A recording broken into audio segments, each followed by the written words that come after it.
So it's 12 now, so we'll get started and with introductions and whatever little housekeeping things we have going. My name is Mary Ann Hooper. I work at Tredyffrin Public Library. I am a programming person there. And this is our second year of partnering with the Valley Forge Park Alliance for the Summertime Lunch and Learn series. And we are really happy that we're able to continue that this summer through Zoom. We're welcoming, let's see, oh wow, we're up to 46 participants. That's wonderful. We are recording this, so if you know someone who wanted to see it and is missing it, we have to do a little bit of editing, but aside from that, it will be available. We look forward to that. I'd like to introduce Molly Duffy with the Valley Forge Park Alliance, and then Russell Brindley will be along to talk about the Caribbean during the American Revolution. So on to Molly. Thanks, Mary Ann. And I want to thank you and the Tredyffrin Library for hosting our Lunch and Learn again. You did it last year, and actually we had Russell last year. And it's interesting because we were in your community room, which can only hold so many people. And that's not everybody can drive to the Tredyffrin Library. And we have about 50 people today, many more than last year.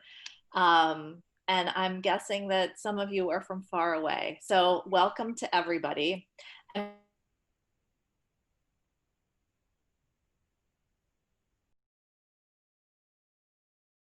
Who may not know the Valley Forge Park Alliance, we're the nonprofit partner to Valley Forge National Historical Park. And our mission is to inspire appreciation and support for the park. And so some of the upcoming events that we have are one more Lunch and Learn, which will be at the end of August. And we are about to announce our virtual speaker series, which will begin on October 8th, which will be via Zoom. And we're also planning a virtual and hopefully live, possibly drive-in, premiere of Valley Forge Visitor Center's new film, which is very exciting. New film, hasn't been a film since 1976. We're really excited to present that along with the director and everybody who made it possible in their commentary. Let's see, what else? So I guess I just wanted to thank you all because members and donors really make all of our work possible. So I want to thank you for your support and say that if you love Valley Forge Park, one great way to show it is by supporting the Valley Forge Park Alliance. So thanks everyone, thanks for being here. Russell, we're really glad to see your presentation. So thanks so much. Thank you. Again, I want to thank Molly and the Park Alliance for the continuing support of everything that they do for the park. I also want to thank Mary Ann and the Tredyffrin Library again for hosting me and Valley Forge and the Park Alliance for these Lunch and Learn programs and their support for the National Park and for Valley Forge. We appreciate it. Without partners, there would be no Valley Forge National Historical Park. And just with all of you watching right now, I think we're at 54 right now. Many of you probably know me or have been to the park before, or many of you, this is your first time hearing of Valley Forge. Without you, none of this would be possible. And I want to thank you all for participating, and hopefully you enjoy this presentation and learn something new. That's what it's all about. Thank you. So you're joining a little late. Oh, sure. Just a quick housekeeping thing that we had mentioned earlier. Type your questions into the Q&A and we will address those at the end. Yes. And a welcome to all of our local historical societies who were also invited, King of Prussia, Tredyffrin, Radnor, Easttown. So welcome all of you too. Sorry to interrupt, Russell. Off we go. Thank you. Thank you. So my name is Russell Brindley. I'm one of the park guides at Valley Forge. Again, welcome to all of you. We appreciate it. So the title of this program, as hopefully you can all see on your screen, is The Caribbean During the American Revolution. There we go. So the outline of this program is going to be broken down into 4 different parts. 1, the role the Caribbean played in the colonies before the American Revolution. 2, the privateers and their role in the American Revolution itself. 3, the global conflict between France, Spain, the Netherlands, and England. And finally, the legacy of the American Revolution in the Caribbean. When we think of the Caribbean or West Indies, what comes to mind? A lot of us think of, oh, the Caribbean, we're going on vacation, we're going to the beach, tropical paradise, things like that. Well, the Caribbean was actually a hotbed of activity throughout the 8 years of the American Revolution. As you see on this map here, I expanded a little bit more than last year, as some of you might have seen this presentation last year. Focused more on the Caribbean, but I also wanted to include the Gulf of Mexico as well, as they're part of the same story, as you see here. So in red, we have British control. They control all of the 13 colonies. Even during the American Revolution, they're fighting for that survival and that hold. They also control the 14th colony, which is Florida, and that consists of East and West Florida. As you see, Baton Rouge from the Mississippi River all the way to St. Augustine, Florida. They control the Bahamas, Jamaica, numerous of the Sugar Islands in the Leeward and Windward Islands, which is Antigua, Dominique, St. Vincent, Grenada, Barbados, for example, and then 2 little enclaves in Central America, British Honduras and the Mosquito Coast. Then, as you see the yellow, it's most of the territory controlled by Spain. So we're talking about all of modern-day Mexico, most of Central America, the southern states of Texas, Louisiana, most of South America, their main island of Cuba, Puerto Rico, and Trinidad, for example.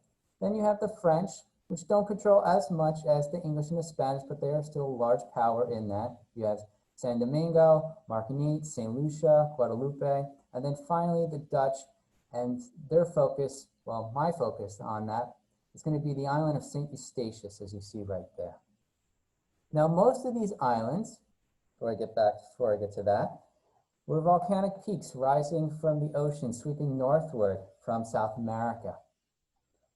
Most of the islands, like I said, were lushly vegetated with tropical rainforests.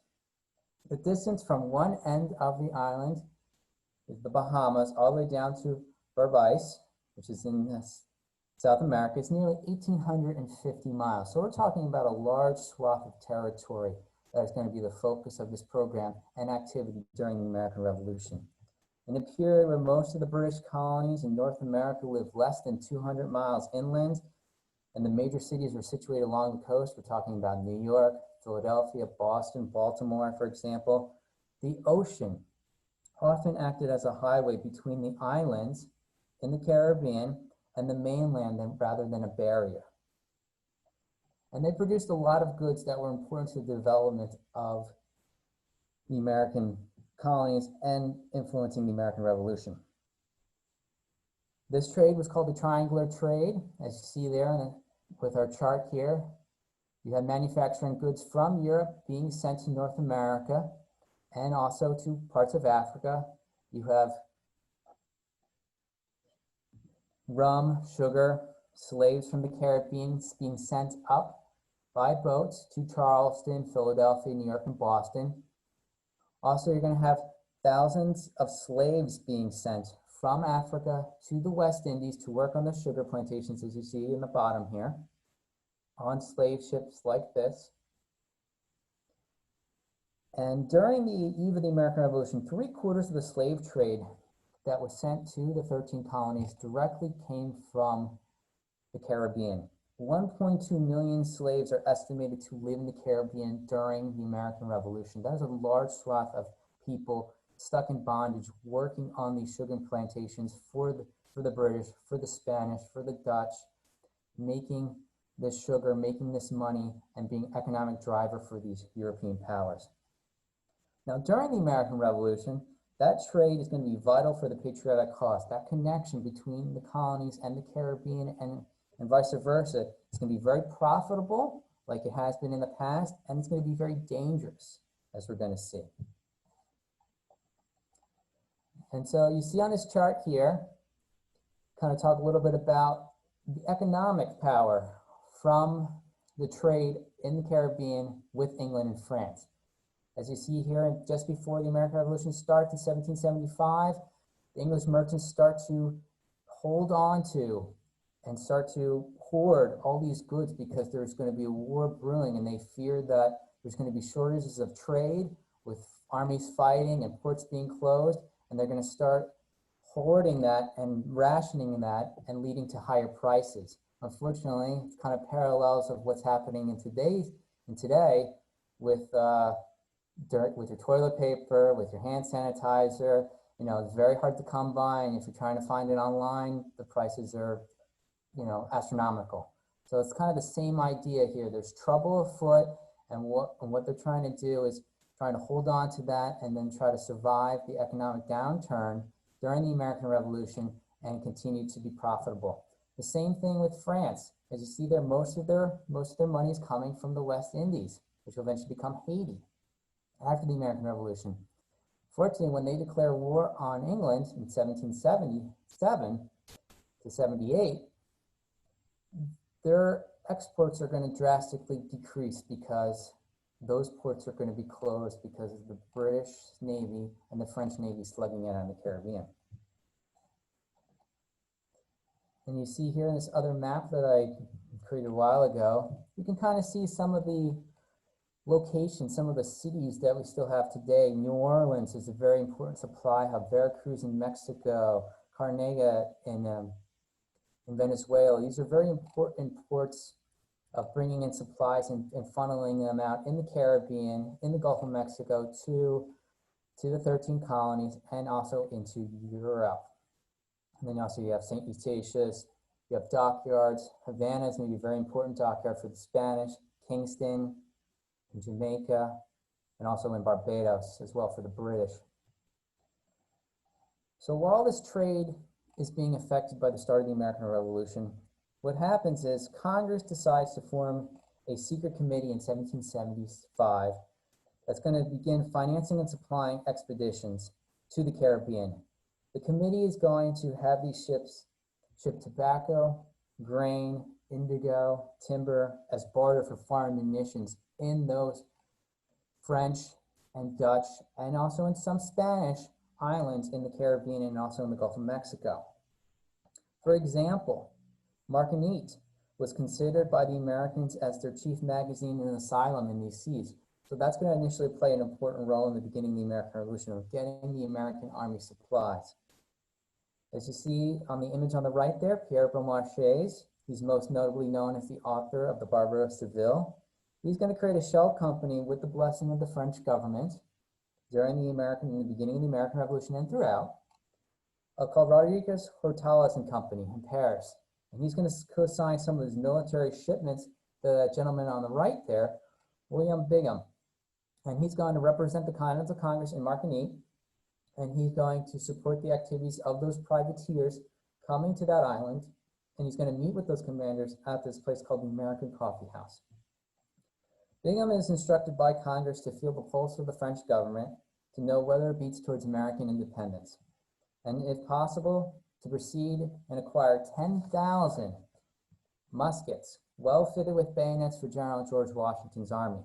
During the first 2 years of the American Revolution, 90% of the gunpowder discharged by the rebels was produced from abroad and primarily stored and shipped out from the Caribbean. For example, in 1777, that island of Martinique, under French control, 235 American vessels sailed to that island getting supplies for the Continental armies.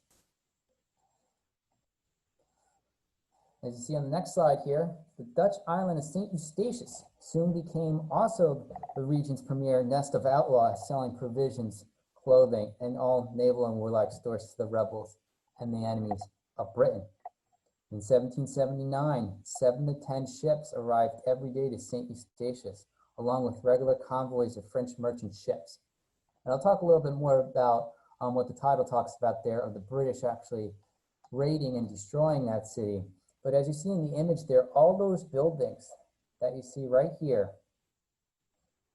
those are all warehouses full of goods, of weapons, of clothing, of gunpowder, that those ships sail into port, exchange their indigo, rice, tobacco, and get those goods sail past the British blockade of the 13 colonies into these small estuary ports and funnel those supplies out as best they could.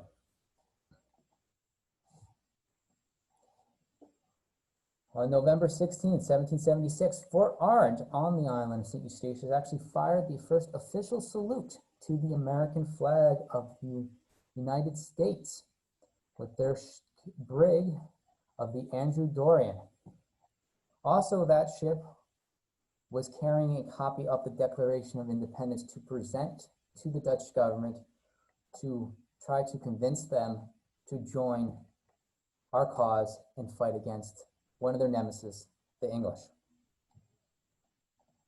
Privateers. Besides these smugglers, Congress is going to have these privateers.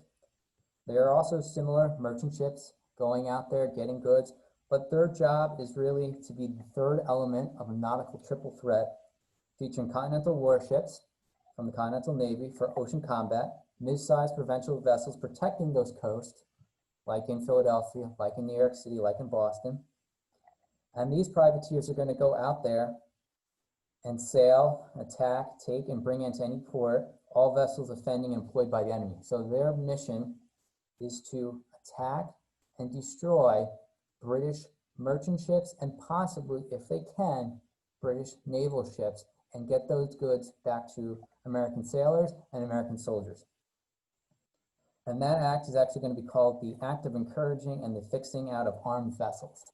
So there's an official act that the Continental Congress passes that advertised to anyone who has money with a crew of people, get your ship, go out and sail into the Caribbean, go sail out into the English Channel, go sail out onto the west coast of Africa, engage in these British merchant ships and British Navy, and bring back the goods. Continental Congress also created, well, actually before I get to that, there were 1,700 letters of marquignees that were issued. These are legal documents for raiding. Anywhere from 1,700 to 3,000 ships were commissioned, and over 70,000 privateers served throughout the Revolutionary War. While the Continental Navy was small, it only had about 20 ships, by the way, versus 500 for the British Navy, so it was a little lopsided. That was under the command of Sep Hopkins, and you see his image right there. He was very successful naval commander throughout the Revolutionary War. His most notable deployment in action was in the beginning of the war, was the deployment of the U.S. Marines, first time on foreign soil. They attack and raid very successfully New Providence, Nassau, in the Bahamas on March 3rd, 1776. And what they do is they see 78 cannon, a small supply of gunpowder with no casualties except a couple sailors who fell by too much celebratory drinking. So it was a successful raid. They were able to get those cannons and bring them back again to help out George Washington's army. While this is going on, the British government isn't happy about this. The British government in March of 1777 passes the Pirate Act that denies due process and prisoner exchange for these captives committing piracy upon the ships and goods of His Majesty's subjects. Throughout the Revolutionary War, 3,000 Americans were captured by the British and thrown into prisons. As you see here, Mill Prison in southern England, Fortin Prison near Portsmouth, and a major British naval dock and supply center. There's also going to be some prisons for the Americans, privateers in Antigua, St. Augustine as well, eventually New York City, Wallaby Bay, which is now where the Brooklyn Navy Yard is. Some of those captured privateers are going to be sent to England. Unfortunately, 3,000 of them are going to serve there. And really their only means of escape is possibly joining the British Navy as a way to get out. And I have an image of the Mill Prison there, and you can see that it was a large complex, terrible conditions. They weren't getting as much food. However, if I go back real quick, the prisoners were actually treated a little bit better when they were prisoners in England than in New York and Wallaby Bay. The reason for that is the English did not have to travel 4 to 6 weeks from England to America with supplies and food and provisions to the British Army and for their captives. While in England, their chance of getting goods was much greater to survive. British sympathizers in New York and the West Indies also launched privateers of their own to combat the American privateers. The patriotic merchant wrote, "More than half the American vessels that have sailed since the middle of February of 1777 are taken." So now you have American privateers fighting the British Navy and merchant ships, and also you have British privateers and the British Navy going after the privateers and the smugglers trying to capture and destroy those ships in the Caribbean and throughout the world. Damages from the American privateers stood alone at 2 million pounds in the West Indies, so they were very successful at attacking and destroying those ships. By the middle of 1777, in the first 18 months of the Revolution, that number increased by 5-fold. Throughout the Revolution, 3,100 ships were captured and destroyed by the privateers. So they were very successful, like I said, in causing damage and hardship for the British. Now, as the American smugglers and privateers increased in the Caribbean, with the British response, more players got involved.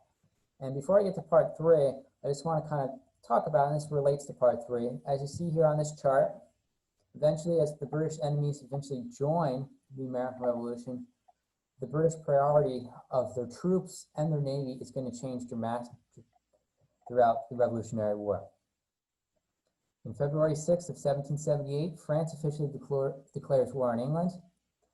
On June 21st, 1779, Spain declares war on England. The Bourbon powers allied with France.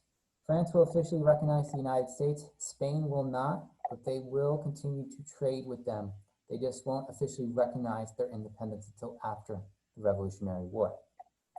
December 20th, 1780, England declares war on the Dutch, aka the Netherlands, for their trade and violation of the Neutrality Act. And England was fed up with them in St. Eustatius, providing supplies to the Continental Army and Navy. The defense of the British colonies in the Caribbean was a major priority for the home government. It deflected precious military resources that otherwise have served in America. In October of 1777, England sent 5,000 troops to the Caribbean. Due to the action of the French officially joining the American Revolution in 1778, and eventually Spain in 1779, it actually is related to the Valley Forge story. The British evacuated Philadelphia due to the fact that the British home government was reprioritizing the war effort.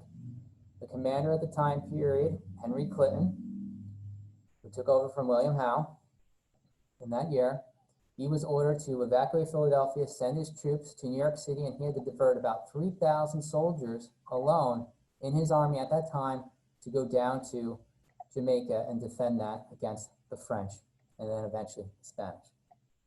So again, as you see here on the chart, the army in the British Army will increase throughout the Revolutionary War, but as you see on the bottom there, the West Indies forces do increase as well, including troops going to Gibraltar and Majorca in the Mediterranean Ocean.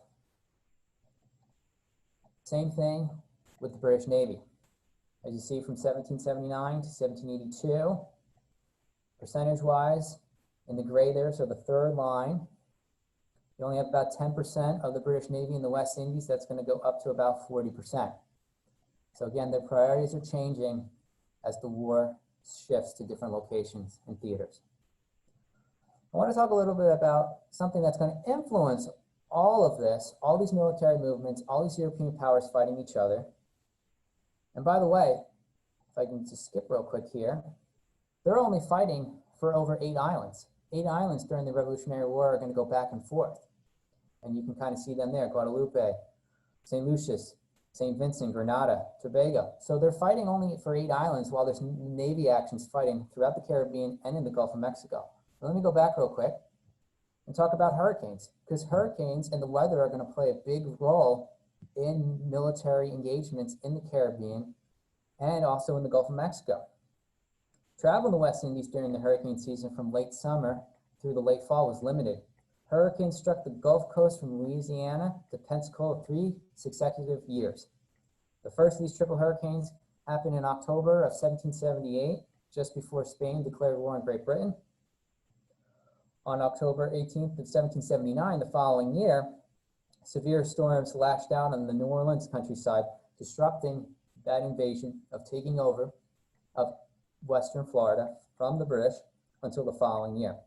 The main hurricanes are going to happen between February and July and going into October of 1780. That's going to be the worst hurricane season during the American Revolution, and some say even to this day. So there were 3 hurricanes that struck the Caribbean.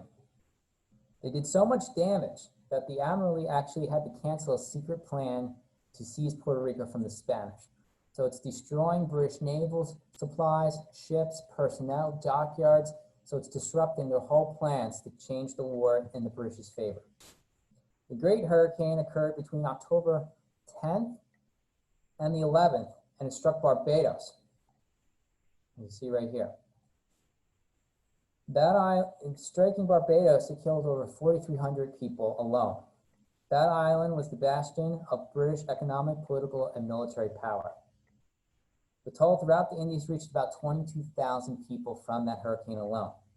British GeorgeRomney was deeply shaken by the disaster at Barbados. He describes it as the mist of this beautiful island in the world, as the appearance of a country laid waste by fire and sword, and the appearance of the imagination more dreadful than is possibly for me to find words. The storm will eventually lurch into French territory next and sink at least 40 ships of a French convoy off of Martinique, with the loss of 5,000 sailors and soldiers. The third hurricane struck between October 18th and the 21st of 1780, just as Spain's forces were gathering under the command of Bernardo de Galvez. Galvez, Texas is named after him. He was leading a force of 64 warships and 4,000 soldiers to attack and surprise the British garrison at Pensacola, which was a major British naval base in the Gulf of Mexico and in Western Florida. The storm caused so much damage that they had to return to Havana to fix their ships, and they had to call off the attack until the following year. So you can see here in some images that I was able to find, you can see the destruction of these hurricanes, for example, destroyed the HMS Hector and the HMS Bristol in the Great Hurricane of 1780. So it's just destroying warships that take years to make, that have crews of hundreds of soldiers on them. It's destroying the mills, the plantations that are providing the economic engine to fund the war for the Spanish, for the French, for the Dutch, and for the British. As you see there is an example of destroying of a grist mill in Barbados. So it's total destruction with these hurricanes in 1780. Completely disrupts the whole war effort for these countries. And so you see in this map here, again, they're fighting for pretty much control of just 8 islands back and forth throughout the Revolutionary War. They're going to exchange hands numerous times. They're also fighting in Western Florida. As you see there, the Spanish slowly take over Baton Rouge, Mobile, another port city, eventually Pensacola. The Spanish at the end of the Revolutionary War briefly take over Nassau, just like the United States Marines did in the beginning of the war. You're also going to have the British trying to divide up the Spanish Empire by sailing up the San Juan River and trying to divide up the empire and expand their holdings along the Mosquito Coast in British Honduras. So they're fighting all over the place. Just a little bit more of a zoom in here of some of those islands that we're talking about: Grenada, St. Vincent falls to the French. St. Lucia returns to the fold for the British after taking it back from the French. So they're fighting back and forth, like I said. The invasion of Dominica, for example, as you see here, September 7th, 1778, the French, with 3,000 soldiers, take out a garrison of only a couple hundred soldiers. So there are some islands that are just decimated due to tropical diseases, the British Army being stretched thin, fighting with slave insurrections and native populations that are still there trying to get their freedom and their independence. So it's very complicated, and it's very hard for these British commanders to figure out what is the best course of action in the Caribbean. Another example, Grenada, as you see there, the French successfully take that over on July 4th of 1779, decimating the British forces there. San Juan expedition, as you see, we have a young Horatio Nelson there. She's a military commander. He's in charge of about 3,000 soldiers during that expedition. You have Galvez's father, who's going to be the Spanish commander in charge of defending and making sure the British don't divide up their empire with the British holdings. Luckily for the Spanish, malaria sets in with the mosquitoes and the weather, and it decimates the British forces, just like it did in the 7 Years' War when the British sieged and was trying to take Havana in Cuba from the Spanish. So eventually, Horatio Nelson gets very ill, has to leave his forces, recuperates and survives in Jamaica, while he loses about half his soldiers due to disease, and the British forfeit that expedition in 1780. Siege of Pensacola. So you have Bernardo de Galvez, the son, and he's very successful of taking out the British forces and making sure that Spain falls back into control making sure that Florida falls back into control for the Spanish Empire, just like it did before the American Revolution. And you see there, Spanish. Eventually, they're also going to have the French. French are going to send a small force to actually help them in a joint effort to work and take out close to 2,000 soldiers under General Campbell, controlled by the British. One of the most important battles during the Caribbean is going to be between the French naval commander, de Grasse, versus GeorgeRomney. And Romney is a very controversial figure in the British history because he attacked, as you saw before, if I can go back real quick, and I apologize for going back a little too much here. Let's see if I can find it. St. Eustatius. So the British commander, GeorgeRomney, will attack and raid and capture St. Eustatius from the Dutch and bring it into British control. However, he will fly the false flag.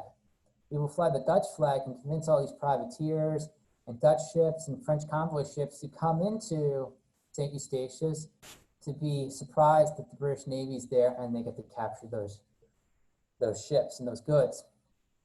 Romney does stuff his pockets because he is in debt. Throughout the Revolutionary War, he's a gambler, unfortunately, and he has a lot of bills to pay. And unfortunately, he sends his subordinate to engage in de Grasse's fleet after the Battle of the Capes in 1781. Unfortunately, Romney doesn't send all his forces because he's still pillaging and plundering St. Eustatius, and eventually the French were able to drive off the British reinforcements back to New York City. That led to the British surrender at Yorktown. If it wasn't for St. Eustatius and GeorgeRomney staying there, the Battle of Yorktown might have not happened. The British might have evacuated and the war could have continued. Now, with the Battle of the Saints that happens the following year on April 12th, the French are pretty much steamrolling over the British holdings in the Leeward Islands. They are taking over most of the islands except for Barbados, St. Lucia, Antigua, St. Eustatius, but they pretty much control everything else. And so what happens is de Grasse is going to rendezvous with the Spanish fleet, and their main job is actually going to invade Jamaica. And if they take out Jamaica, the British holdings in the Caribbean and the Gulf of Mexico is going to be over. There's going to be nothing left for the British to control there, and the whole war is going to be completely changed. However, Romney was able to see the French fleet before it hooked up with the Spanish and was able to break their line. And what do I mean by that is, usually what happens is in naval warfare during this time period, you have both ships lining up and just shooting side by side. and then eventually possibly rotating and using the other side of the ship and firing that way. The wind direction was a little off, and Romney decides, you know what? Instead of just focusing our fire on one side, let's hit the French ships on both sides simultaneously. So he's going to break the line, as you see on the second image there. And so his fleet is going to sail right in between the French fleet and decimate de Grasse's fleet, eventually actually even capturing that hero and holding him as prisoner of war until the end of the American Revolution. That decimates the French's fleet. And you can see here, again. And with that, the whole war is going to actually change. Because of the French fleet being decimated, the English government is actually going to use that as a bargaining chip to actually convince the French government to eventually take back, and I should say, give back some of those territories that they captured from the British. And so they're going to gain back most of their territory that they lost at the beginning of the American Revolution. So it's pretty interesting that it pretty much goes back to the way it was. Now, this image here, it's a little hard to see, and I apologize if some of you are having difficulty with this. It's just another close-up of the Leeward and Windward Islands. And these are just some of the naval engagements that are taking place. There's dozens of them between Romney, Hood, who's a British commander, versus de Grasse and some of these other French naval commanders. So they're fighting, again, all along the Caribbean, numerous naval battles, some of them very decisive, like the Battle of the Saints, some of them not at all, where only a couple ships are damaged, and then they go sail back to port and they have to figure out what's going on.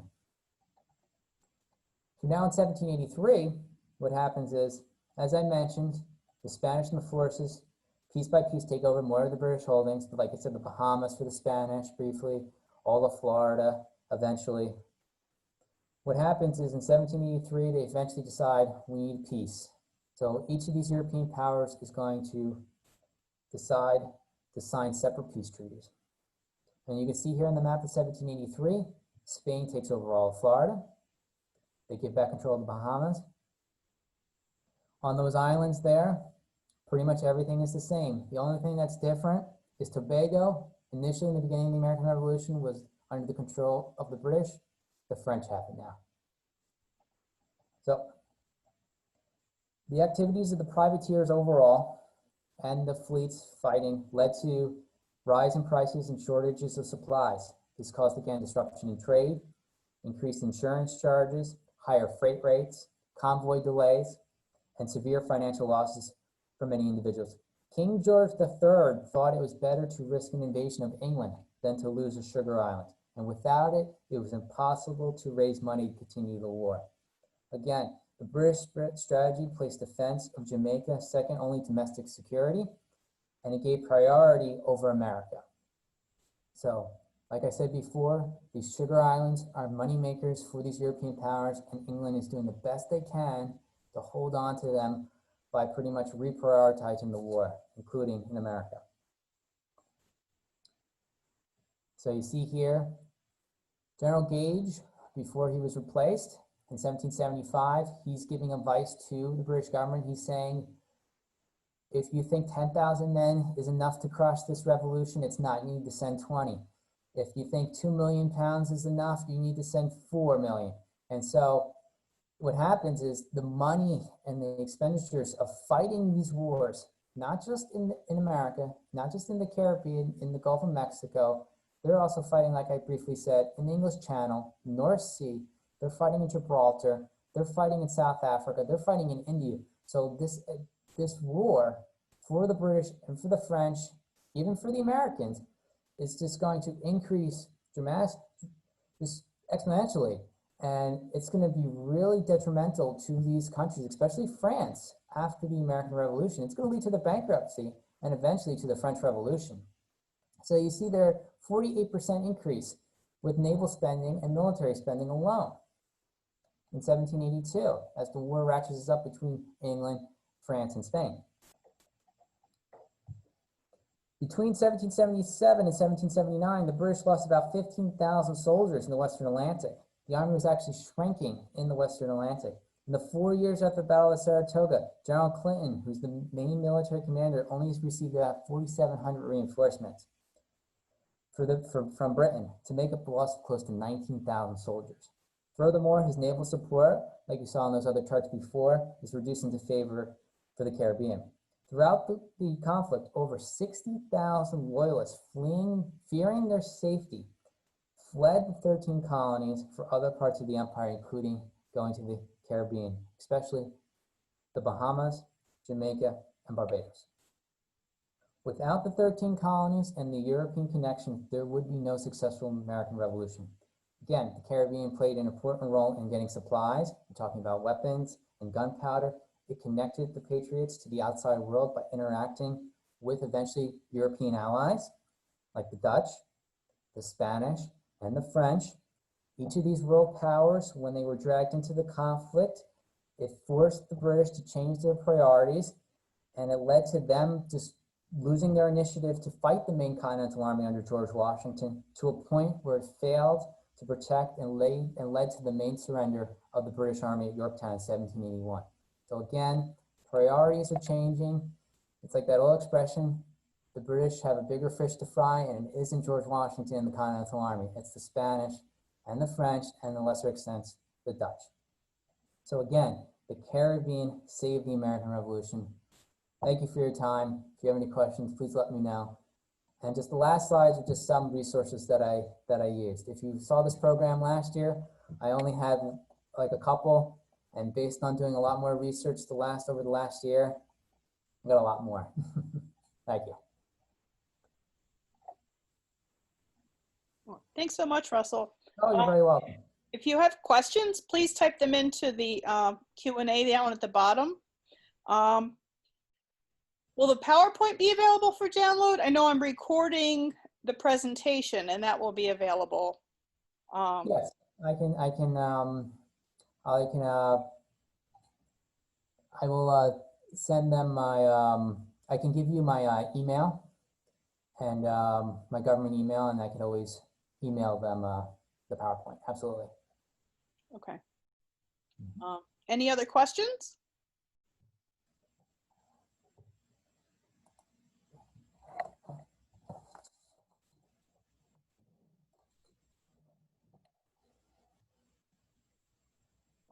I don't see any other questions.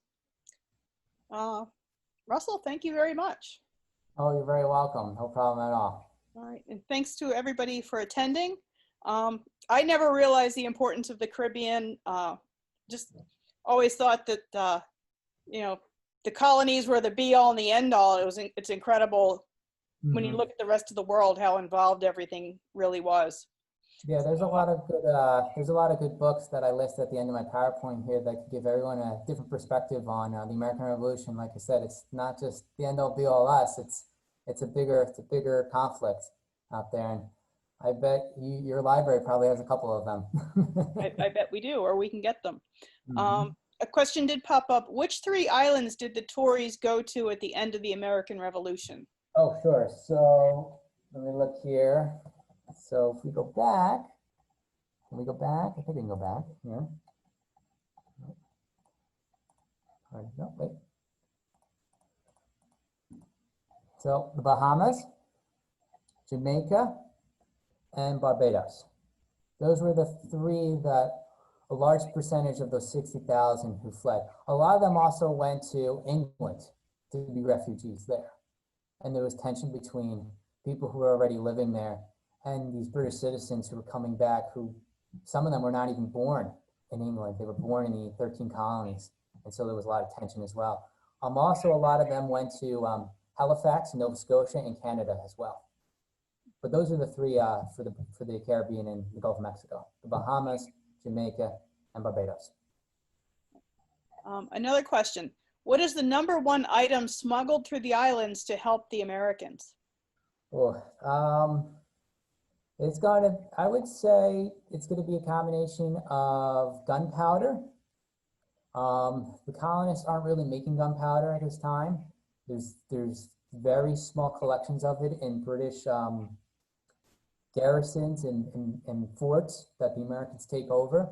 that they're able to get, but it doesn't last very long. So gunpowder and weapons, muskets, cannons, cartridge boxes, things like that are being sent over from the Netherlands, from France, and from northern Spain. If I can go back real quick here, there's another map that I made a while ago.